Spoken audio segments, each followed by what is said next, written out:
Hello, listeners. This is Kat. Welcome back to Put Your Hands Up Podfic. This will be the continuation of Reformation. This will be Part 18, Chapter 24. Now, Midoriya, let me see your latest entry, Principal Nezu said, holding out a paw for Deku to place his notebook in. Deku carefully pulled it from his bag and handed it to the principal, worrying at his bottom lip with his teeth. I did a write-up on Spinner's quirk. I know I gave you an analysis on him in my past notebooks, but I've been doing extra research on mutation quirks like you asked me to. And I think I may have found some things that can be applied to him. That's okay, right? Nezu nodded, flipping to the most recent page. Of course it is. I look forward to reading it. You always have such insightful thoughts. I am curious, though. You haven't written any analysis on your classmates. Is there a reason for this? Wait, you want me to write about my classmates? Why wouldn't I? Because I'm a villain, kid. I figured you wouldn't want me writing the details about your students' quirks. With a pondering look, Nezu glanced up from the notebook. While I would not want that sort of information lying around, we have already established that, for the most part, your notebooks will be staying here with me, so there's no reason for your concern in regards to your writing your analysis. Now, on the matter of you being how did you say it, a villain kid, you aren't that at all. You are a UA student in the hero course, and as such, you must work on strengthening all the tools in your arsenal. One of these tools is your analysis skills. You spend most of your time with your classmates making them the perfect individuals to practice with. Besides, you can't honestly tell me you aren't analyzing them anyway. I suspect that you are, just not writing it down. Deku averted his eyes, looking sheepishly down at his feet. I mean, you're not wrong. Sorry. There's no need to be sorry. Analyzing others has become like second nature to you. It makes perfect sense that you would do it. But for me to be able to help you, I need you to write everything down. That can be your next assignment. But what if they find out? Your classmates, you mean? Yeah, if they find out, they'll get mad at me. They hate me enough as it is. I don't want to make it worse. Nezu arched a brow, his beady black eyes sparkling as he gave Deku a small smile. Now, I hardly think it is accurate to say they hate you, especially since Monoma, Todoroki, and Shinso have taken to sitting with you at lunch.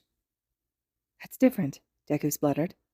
Monoma's just trying to prove that 1B is better than 1A, and Todoroki and Shinso want something from me. I don't know what yet, but they do. They keep trying to say they want to be my friend, but it's bullshit. It's bullcrap. Why do you believe they want something from you? Why else would they want to be around me? Perhaps they can see the good in you, just as I did, just as Eraserhead, Present Mike, and Vlad King did as well. Shinso was present when you first arrived with Eri, so he's seen you act as a hero firsthand. Todoroki is friends with Shinso and would likely follow his friends' lead. Deku snorted. Todoroki wants to piss off his dad by being my friend. There's probably more to it, but I'm not going to let him get close enough to find out. If he wants to sit there with us at lunch, that's fine. Him being there scares people off from messing with Toga and I, but I'm not going to start asking about his day and stuff. Have you considered that because everyone is scared of him, he may not have many friends? His father is the number 2 hero, and that can be intimidating for most people. It is possible that you, being an individual who has shown an ability to stand up to pro heroes, would be appealing to him as a friend. In his eyes, he may think that you would not be scared, or as scared of his father, and thus make a good friend. You would be one of the few who wouldn't care about who his father is. But I do care, Deku said, huffing and running a hand through his green, messy hair. I'm definitely not a fan of Endeavor, and I don't want to be anywhere near him. I'm not interested in being friends with his son and going over to Endeavor's house for movie nights or whatever else friends do. You wouldn't need to worry about that. Todoroki has not once brought a UA friend home to meet his family, and since he was homeschooled before he came here, he wouldn't have had an opportunity to bring school friends home then either. So what? You want me to be his friend because you think he's lonely or something? Nezu shook his head. No, I think you should just give him a chance. He's a rather straightforward and blunt young man. If he wants something from you, he'll tell you right away. But before Deku could respond, the door to Nezu's office was flung open, swinging and striking the wall with a loud bang. Both Deku and Nezu jumped in their seats, reaching for makeshift weapons at the same time. Deku had grabbed his backpack by one strap, prepared to fling the heavy thing at any oncoming attacker, while Nezu had grasped a sharp metal pen, which would have worked wonderfully as a palm stick in an emergency. Present Mike was standing in the door, looking disheveled and panicked. His green eyes were wide as he panted, stumbling further into the room. Midoriya, good. You're okay. Come on, you need to come with me. Deku stood up from his seat, looking panicked. Why? What's wrong?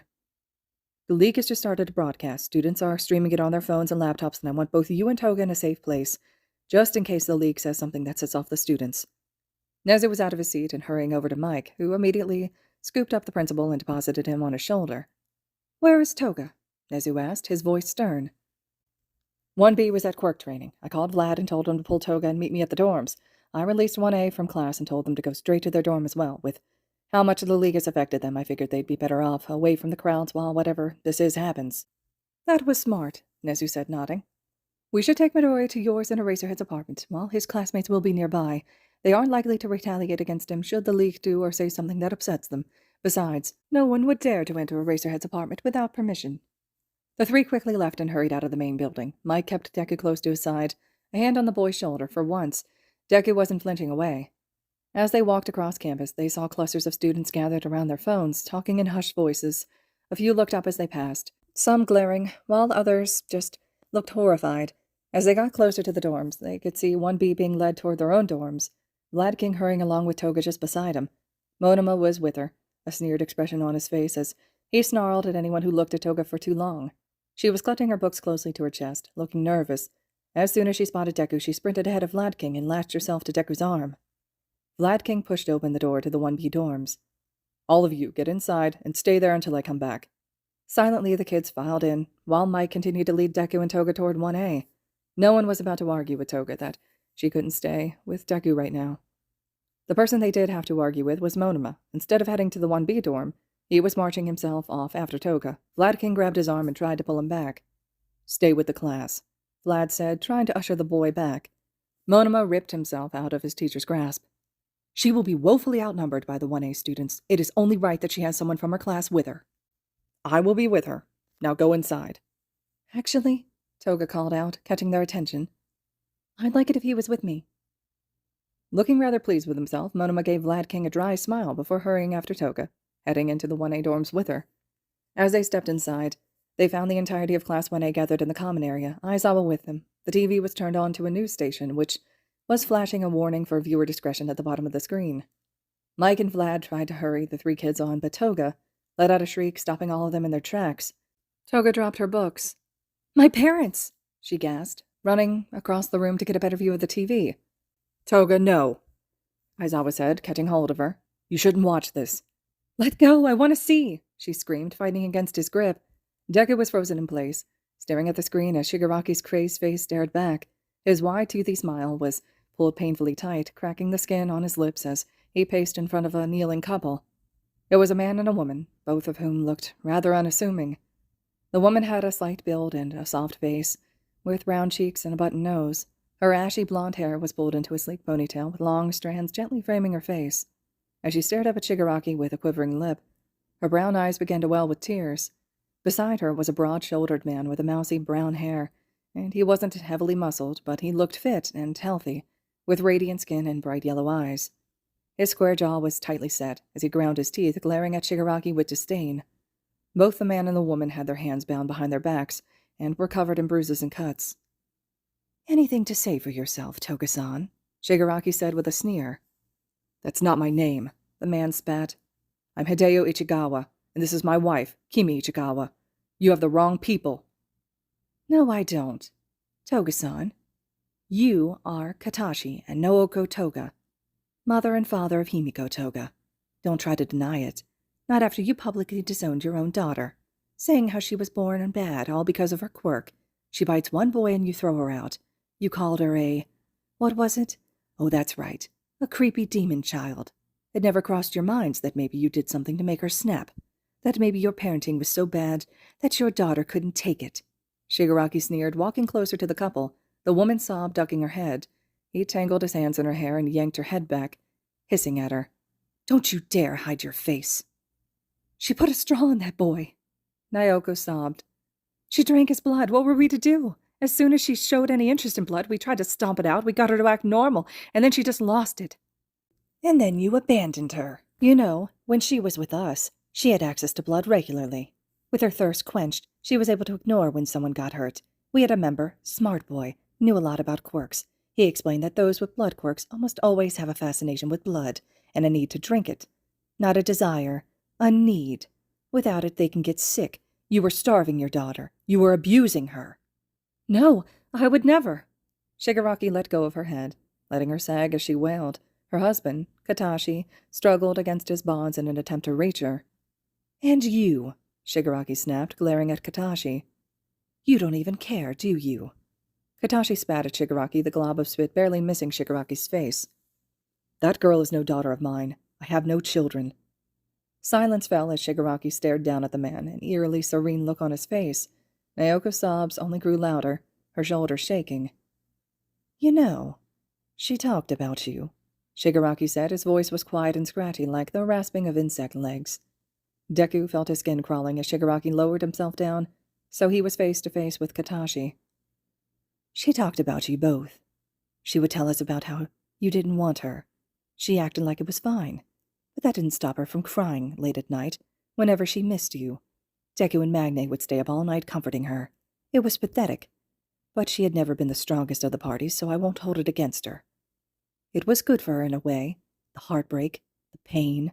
It made her stronger, made her colder. It gave her the power to level up, but now, she's gone. The heroes took her. They're keeping her from me, and unlike you, I want her back." Shigaraki then stood, turning to face the camera. "Give me back my rogues, heroes. I know you stole them, since they know better than the split from the party. They better be released within the next 24 hours, or else, well..." He paused and reached out with one bare hand, dropping it onto Katashi's shoulder. The man's shirt crumbled away to ash and dust. As soon as Shigaraki's skin touched his bare shoulder, Katashi began to scream. Cracks formed across his body, spreading up to his neck, to his face. He broke apart piece by piece, until all that was left was a pile of dust. Toga screamed, breaking free from Aizawa's grasp. She lunged at the TV as Shigaraki moved from behind her mother, who was sobbing so hard that she'd begun to hyperventilate.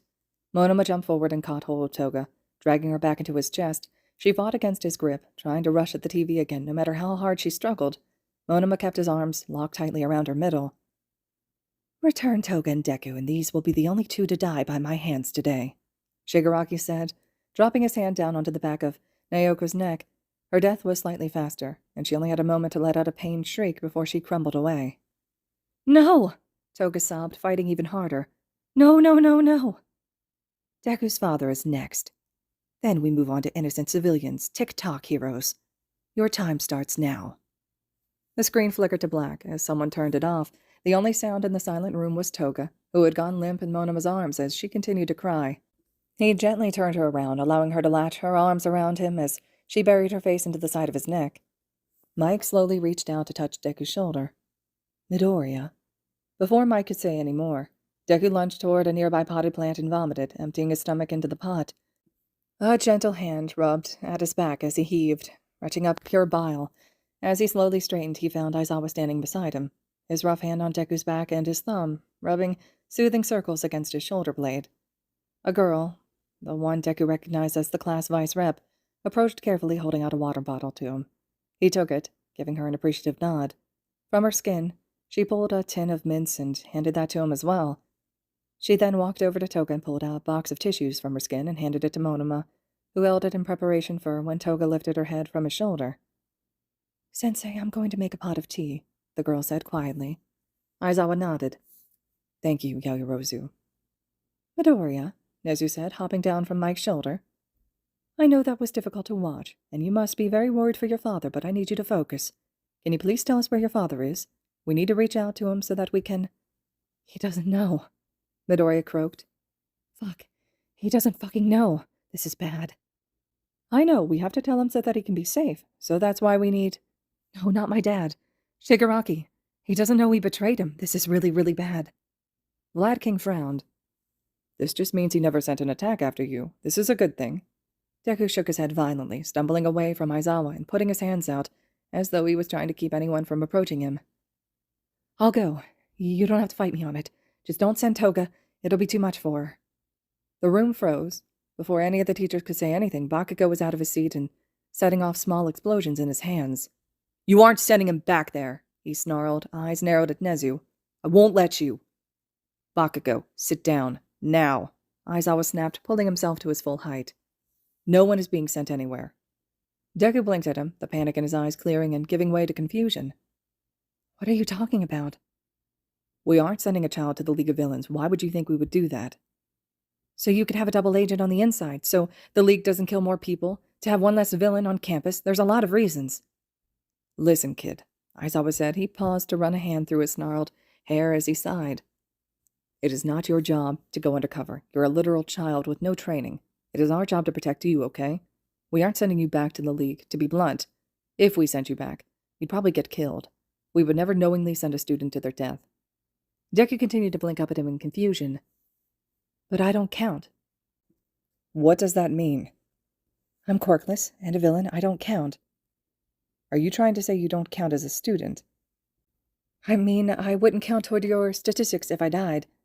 So it shouldn't matter. You can easily write me out of the rehabilitation program, and it would be like I was never here. You can send me back to the League as a double agent, and you'd get a lot more information than what I'm giving you now. And if you don't send me back, Shigaraki's going to go nuts. Without me, he doesn't have anyone to analyze for him. He has no hacker. He has no one to act as a brain. The only people he has that aren't what he sees as a brawler are his sensei and Mr. Cumbers. He doesn't trust Cumbers enough to ask him for anything, and his sensei wants him to learn and to stand on his own or something. I don't know. Shigaraki was always asking for my or Magne's opinions, and he'd be having Toga and I collect information for him. Without at least one of us, he's practically crippled. You have to send me back, or he'll become unpredictable. You saw what he did. He's already unraveling. I thought that he would put it together that Toga and I betrayed him, and he would just focus on getting back at the two of us. People would be safe because he'd be so busy trying to figure out how to kill us. But no, he had to be fucking stupid and think that we got kidnapped, and now he's taking it out on anyone he can find. Deku was panting hard as he spoke, his hands fidgeting as he shuffled from foot to foot in a panic. I have to go back. I can feed him bad information, throw him off. It'll buy you guys time. That's the only thing we can do. Mike folded his arms across his chest, his frown severe. No. But, no. You are not going back. I don't care. If you think it's what's best, I will not allow a child to go to the League of Villains. You are staying here, and that's final. Damn, Kaminari whispered, leaning against Mina to whisper in her ear. Who knew Mike-sensei could be so serious and scary? Mino elbowed him and shushed him, while Bakugou finally lowered himself back into his seat, red eyes still glaring at Nezu. Toga lifted her head, blinking around the room with teary eyes. Deku-kun, she said, her voice shaky. I didn't get to apologize to them. Deku hurried past. Aizawa pulled Toga into his arms, hugging her tightly. Monoma took a tissue from the box and handed it to Deku, who gently wiped at Toga's cheeks. It's all right, Toga. You shouldn't have to apologize to them. They're the ones who hurt you, he reminded her, same as he always did when she would cry over her parents. None of this is your fault. It's Shigaraki's. I ruined their reputation all because I couldn't keep myself from biting that boy, she sobbed, a fresh wave of tears streaming down her face. They're right. I'm just a creepy demon child. Yayorozu came back into the room with a full pot of tea and a stack of cups. She poured out 2 and went to hand them to Deku, but Monoma intercepted and took them. Looking past her, he glared at the rest of 1A. Don't you guys have anything better to do than stare? He snapped, shooting them all an icy look. Turning to look over her shoulder, Yayorozu gestured to the teapot. Everyone take a cup of tea, and then head to your rooms, please. Ida, could you help with passing out the tea? Ida nodded, standing up and beginning to pour out equal measures of tea for everyone in the class. When he went to hand one to Bakugou, the explosive teen snarled, smacking the cup away. I don't need any fucking tea. Deku, where's your fucking dad? You're supposed to be some sort of amazing hacker, right? You had to have been keeping track of him. I didn't have any interest in finding him, so I didn't do it. Bullshit. Deku shot Bakugou a dark look. He ditched my mom and I because I was quirkless. He barely ever spoke to us, never paid child support. I've never had any interest in knowing anything about him. I can look into locating him, Nezu said, trying to stop the argument before it got much worse. In the meantime, I want both Deku and Toga to stay indoors within Eraserhead and Flat King's apartments. If this is a ploy by the League to distract us from an attempt to steal back or attack the two, then I want them to be well protected. Eraserhead, you already have young Tokata, Amajiki, and Heido in your apartment visiting with Eri. We will ask them all to stay, so that you have help protecting Eri and Deku should the League arrive. Present Mike is in the building as well, so you should have plenty of support. Vlad King, Midnight is in the 1B dorm, and I'll be sending a few third years over to help watch over the dorms as well. I will alert the other teachers to be on guard in their own buildings, but I do not believe we will need extra security. Vlad King nodded before he stepped over to Deku and Toga. He gently set one of his massive hands on Toga's shoulder. Her entire body was quaking as she buried herself further into Deku's shoulder. Come on, Toga. Let's go back to the dorms. I want to stay with Deku. Vlad sighed. I know, kiddo. But we need to get back so that we can keep you safe. It's safer for everyone if you two are separate. That way if the League does attack, they have to split their forces. Do you see why that's important?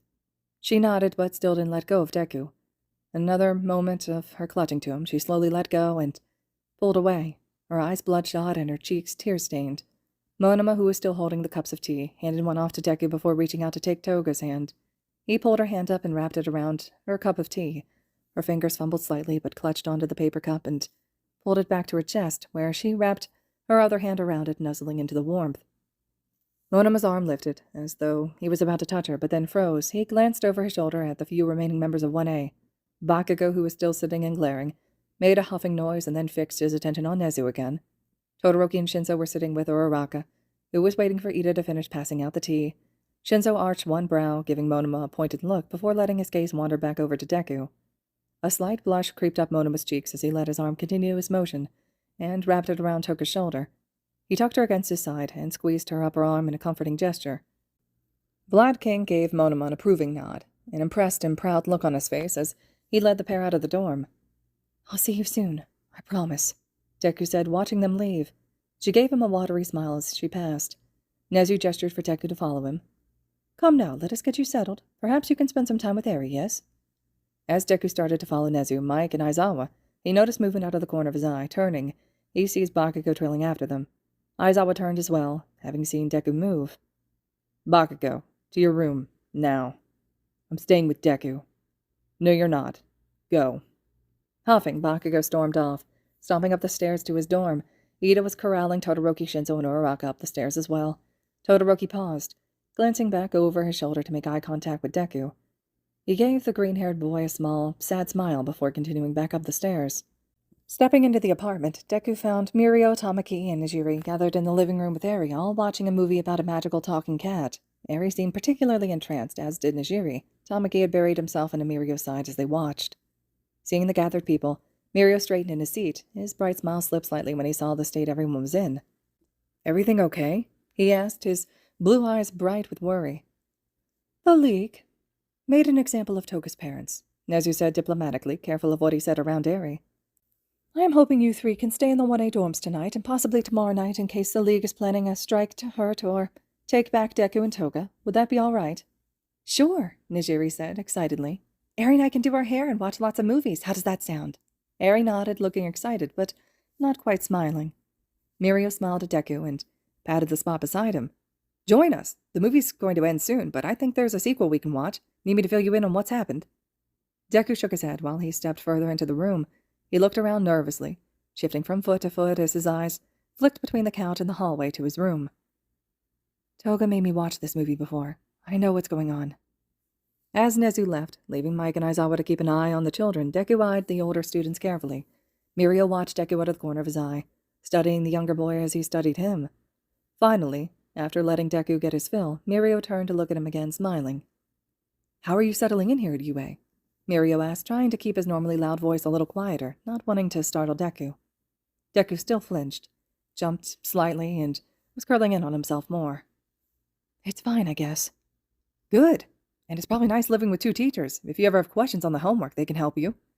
When Mirio saw the flash of surprise in Deku's eyes, he laughed lightly, rubbing at the back of his neck.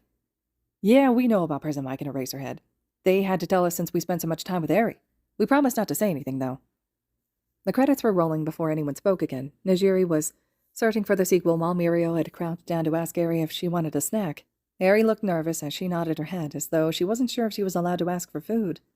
Tamaki immediately got up and went to get a snack for her, Mirio following behind, saying that he would find something for everyone.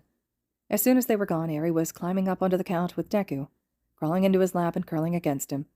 It was a common occurrence in the apartment since she was still struggling to warm up to others. In her eyes, Deku was her savior, and she didn't understand why people were always so nervous around him.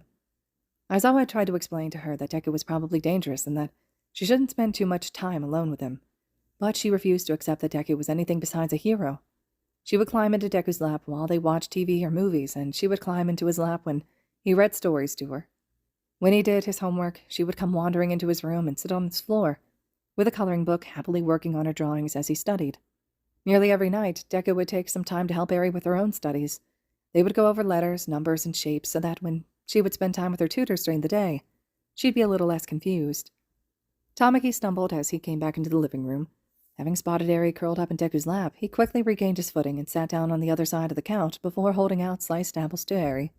She took the bowl and happily munched down on one, before offering another to Deku. He took it, smiling down at her. Mirio came back with some chips and some juice pouches, which he passed out to everyone. Nejiri squealed happily, snatching the juice away and slurping it loudly. "Nejiri, that's rude," Tamaki said, letting his bangs fall in front of his eyes. "I'm just having a bit of fun. That's what you're supposed to do at slumber parties." She grinned at him as she took another loud slurp from her juice.